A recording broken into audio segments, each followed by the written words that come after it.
Hai, Assalamualaikum. Anda bersama dengan saya Nurhana Ismail dan ini Business Alternative. Surah yang dekat di lisan tapi adakah dekat di hati? Saya sekarang bercakap tentang surah Al-Fatihah, surah yang kita selalu baca. Paling tidak minimum pun 17 kali sehari, betul tak? Dan bersama-sama saya untuk berkatakan tentang Al-Fatihah Kids Application Interaktif Belajar Surah Al-Fatihah. Diharapkan dengan pembelajaran interaktif ini, belajar Al-Fatihah ni, agar surah tu lebih dekat di hati kita dan di lisan jugalah kan. Okey, bersama-sama saya untuk berkatakan tentang ini adalah Encik Sinan Cik Ismail, pengarah Digital Durian. Terima kasih kerana sudi bersama-sama dengan kami di Business Alternatif pada malam ini. Sama-sama, thank you. Soalan pertama saya, okey.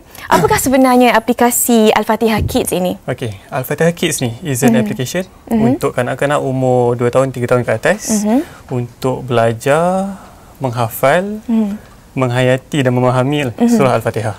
Okey, kita buat aplikasi ni in English kan, supaya dia open to the whole market, to worldwide lah. Lebih international, lebih global. Right.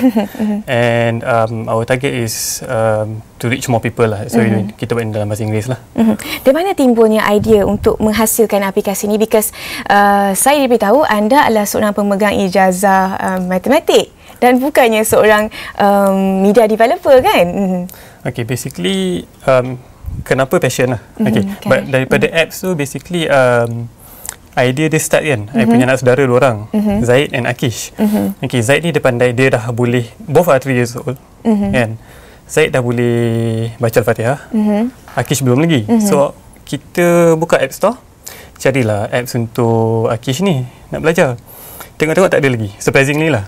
So I talk to my brother and kita kata why not we develop one, and so the rest is basically history lah. It's now on the App Store lah, Alhamdulillah. Banyak-banyak surah, overall surah. Okay?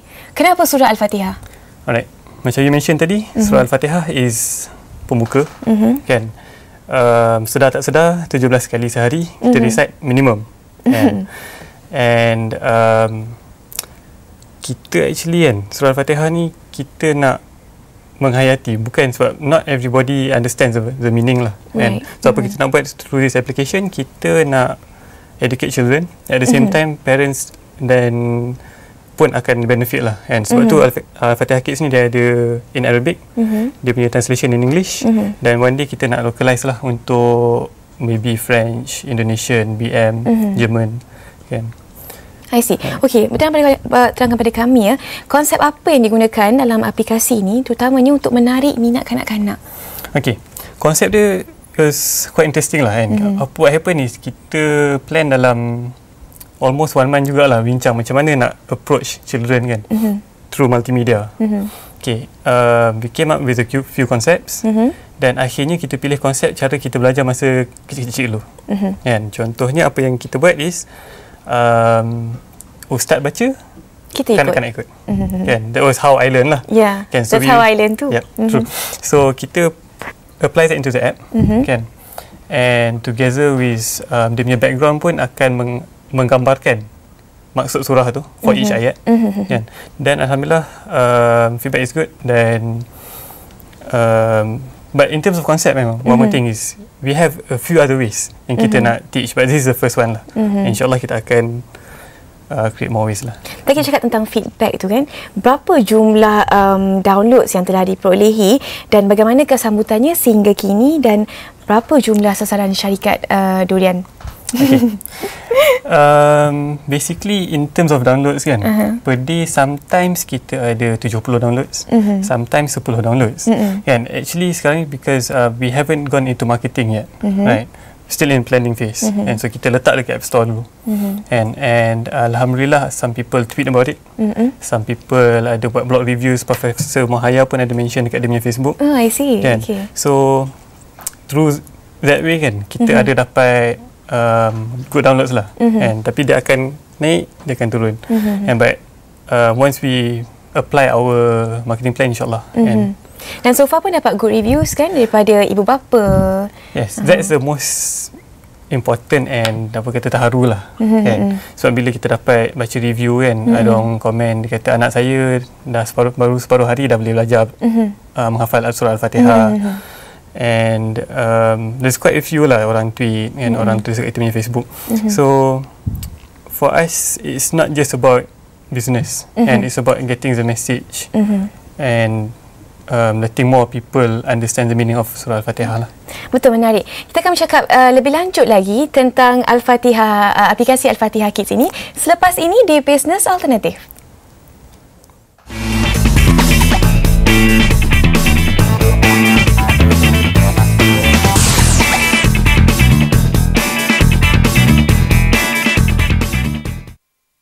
Setiap Khamis, analisis Awani dalam diskusi. Seruan daripada pengarah urusan Pro 2 Datuk Aminah Rashid Saleh supaya dalam bajet ini dimasukkan tempoh akhir hayat untuk kenderaan, terutamanya kereta dan sebagainya. Perdebatan isu semasa. Kalau kita tengok dekat Europe tu, pengguna tanggungjawab kamu pakai last kereta ni, make sure dia hantar scrap. Benda tu 5 tahun, major components kena ganti. Analisis Awani 5 petang di Astro Awani, berita segenap dimensi. Semangat semua kita.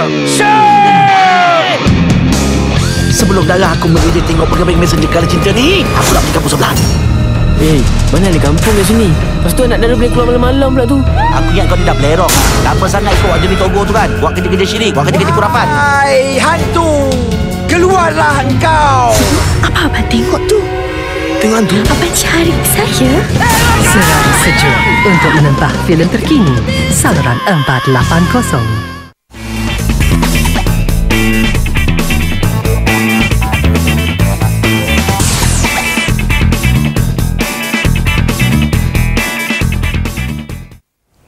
Kembali lagi di Business Alternatif dan sekarang kita tengah bercakap tentang aplikasi interaktif belajar surah Al-Fatihah bersama dengan Sinan Cik Ismail, pengarah digital Durian. Okey, tadi kita kembali kita cakap pasal bagaimana idea asal dan konsep aplikasi Al-Fatihah Kids ini. Sekarang nak cakap pasal dana pula. Mana dana yang digunakan untuk membina aplikasi ini? Daripada mana anda dapatkan dana?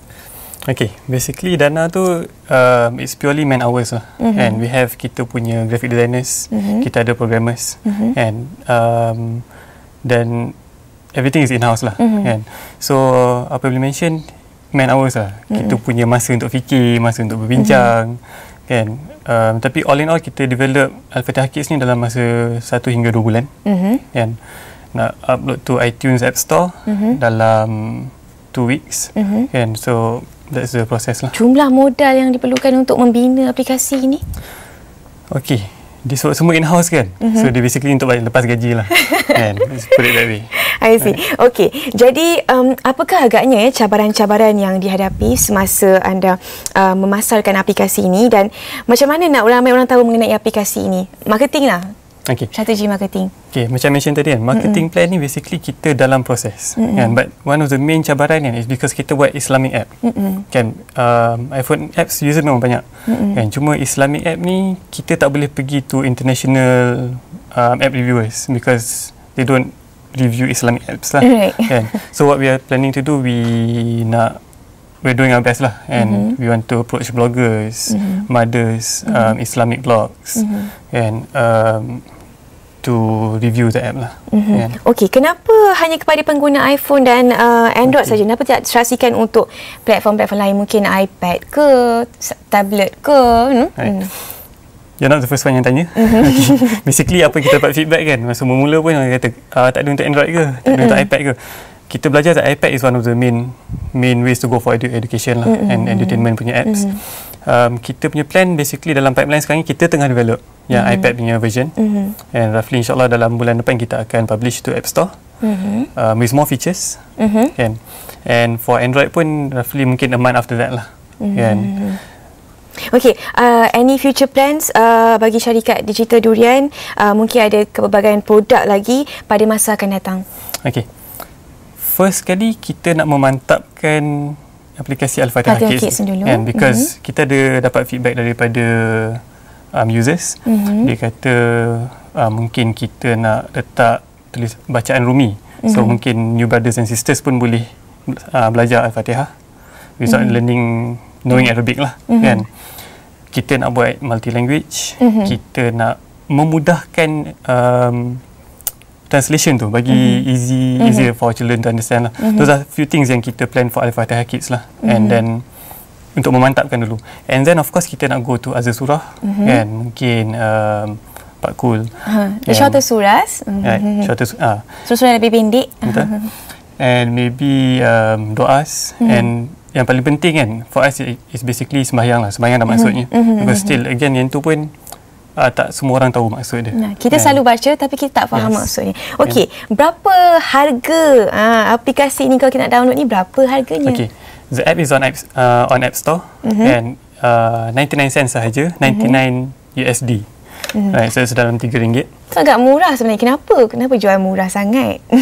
Okay, actually that's how the market goes for iPhone applications lah kan. Tapi for us kan, sebenarnya it's not really just about the money lah. And for us, kita nak sell the app supaya ramai orang boleh guna, ramai orang boleh manfaatkan aplikasi ini. Dan kita pun target supaya dengan duit tu kita boleh develop new applications lah. And not limited to surah sajalah. We go for entertainment, science punya games jugalah nanti in the future, insyaAllah. Okay, insyaAllah. Terima kasih banyak-banyak Encik Sinan kerana sudi bersama-sama dengan kami. Saya mendoakan kejayaan anda dalam membina lebih banyak lagi aplikasi dapat memanfaatkan kita semua. Itu saja di Business Alternatif. Sebelum saya akhiri program pada malam ini, izinkan saya petik kod ini, iaitu Intellectuals Solve Problems, Genuines Prevent Them, by Albert Einstein.